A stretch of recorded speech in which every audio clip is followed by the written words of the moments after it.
যদি 86-এর সেই ম্যারাডোনার সেই ঈশ্বরের হাতের কথা আপনার মনে থাকে যে মাঠে আজকে খেলা হচ্ছে, জি তো তখন যদি ভিআর হতো তাহলে কিন্তু আসলে আর্জেন্টিনা সেই চ্যাম্পিয়নশিপ অর্জন করতে পারতো না।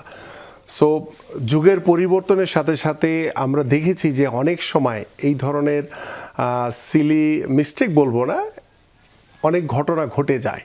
সেই ঘটনা ঘটার কারণে একটি দেশের স্বপ্ন কিন্তু আসলে ধূলিসাৎ হয়ে যায়। তো সেই জায়গা থেকে আমার আপনি কাছে রেড মনে কার্ডটা হয় দেখাতে পারেন, কিন্তু না, রেড কার্ডটা আমি দেখাতে পারেন এই তারপরও কোশ্চেনটাকে। রেড কার্ডই দেখাবো, কারণ ভিআরটা আসলে যদিও আমরা হয়তো ছোট ছোট ভুলগুলো বা মিস্টেকগুলো যাতে ধরা যায় সেই কারণে হয়তো ভিআর পদ্ধতি তৈরি করা হয়েছে।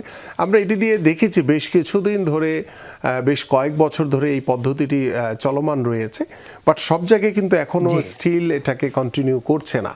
কিছু কিছু জায়গায় করছে, বিশেষ করে বিশ্বকাপের মতো যখন এত বড় একটি টুর্নামেন্ট সামনে আসে তখন হয়তো বা এটাকে সামনে নিয়ে আসা হয়। বাট দেখা যাক এই ওয়ার্ল্ড কাপে হয়তো বা এই ভিআরকে কতটুকু কাজে লাগানো যাবে বা এটাতে ফুটবলের টেম্পোটা কতটুকু ধরে রাখবে সেটাও আসলে সময়।